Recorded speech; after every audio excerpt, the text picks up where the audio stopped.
So Sarah and I sang a selection of these Dvorak Moravian duets at Marlborough a number of summers ago, and we just fell in love with them. They're so beautiful and they're so much fun to sing, and since then I've been dreaming and scheming of a way for us to sing all of them together. And as happens sometimes in my daydream, it just came to me that these duets are full of these wonderful images of dukes and towers and beautiful peasant maidens and roses and cuckoos and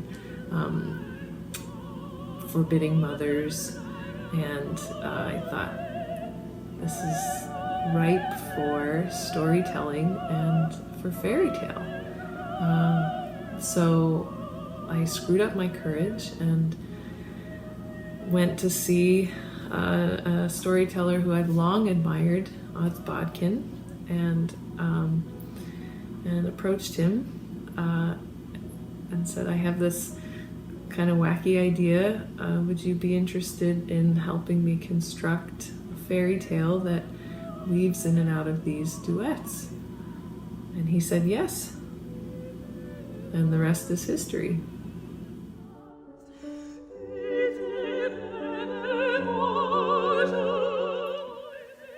So the story of Danica the Rose is a love story.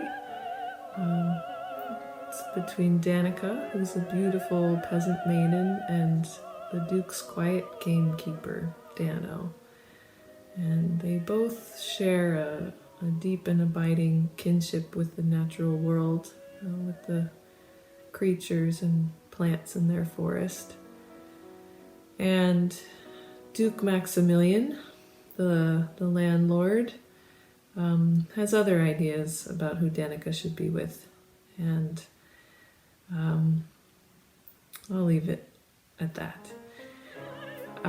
But parallel to their love story is a story about our relationship with the natural world and how that relationship needs as much tending as our other relationships, our human relationships.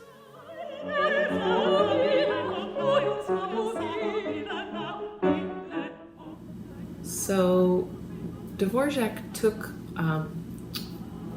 the texts of these folk songs and set new melodies to them. So all of the texts of these duets are originally Moravian folk songs.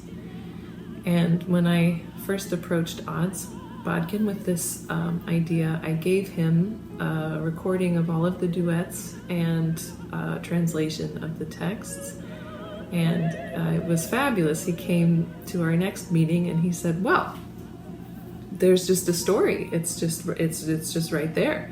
And he recounted to me the story of Danica the Rose, which somehow had hatched in him, fully formed as he was reading through these duets. And so the story is very much born out of the texts of the duets, and it weaves in and out of them, following their emotional arc, but also using very specific images. A green handkerchief embroidered with a red rose that features prominently, the cuckoo who sings at Christmas,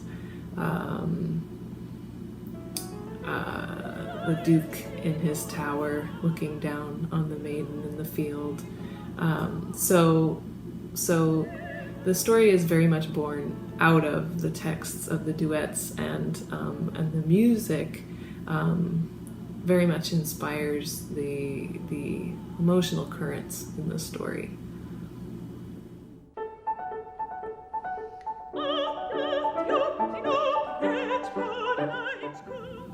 It was a joy to work with Odds. It was so much fun. We had a great time constructing this creation, and most of our work together was really playing around with the music and how it felt like painting, emotional painting of the story, and how it would weave in and out. And a lot of that actually also happened in rehearsal too. You have ideas and then you get it on its feet, and sometimes they're much better ideas. So Sarah also was a big part of that construction process. But in terms of the story, Odds really hatched this story fully formed. He came and it had all 10 fingers and 10 toes, and we just worked sort of around the edges, really mostly to ponder this question of how we can create a fairy tale that has both the flavor of our old world familiar fairy tales, and also one that feels really present with our current issues, and one that requires us to think and feel about what's happening in our world and in ourselves today. So that really was, I would say, the biggest work that we did together, and it was a joy. He's a great collaborator and was so gracious in entertaining all of my thoughts and questions and proddings and suggestions.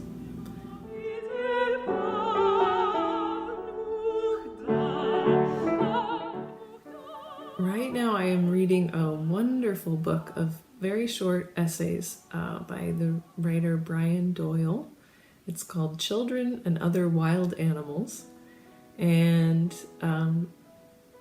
if you need a two-pager that's just going to blast your heart open and reinstate your wonder in the world and being alive, I definitely recommend this book. I'm turning to it every morning and just dipping in and getting that dose of enthusiasm for the day. It's beautiful.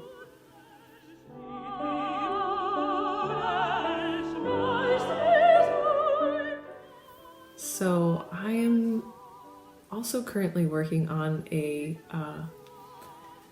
musical hike.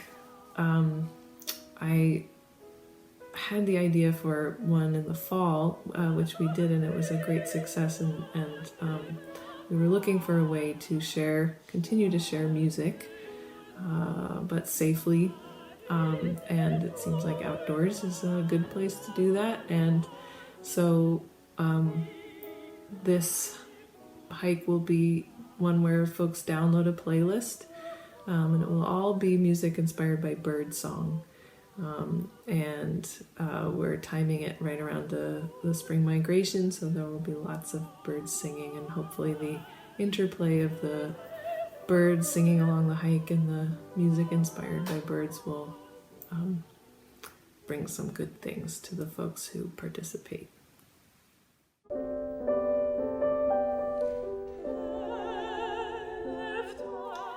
The most surprising thing that happened in a concert was also, in some ways, the most wonderful thing that's ever happened in a concert.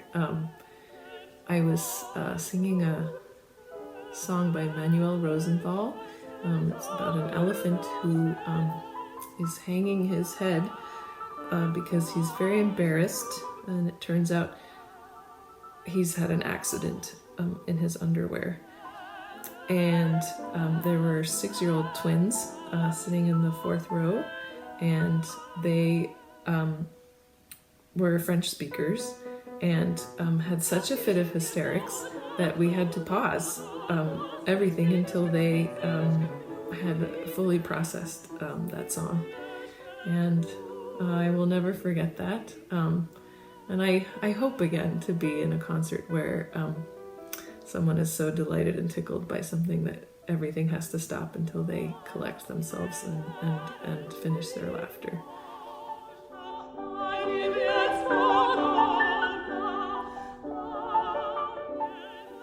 I am most looking forward to getting back in the audience Of course, I'm looking forward to singing and performing again, but I realize what I miss more than anything is being in a room with music happening.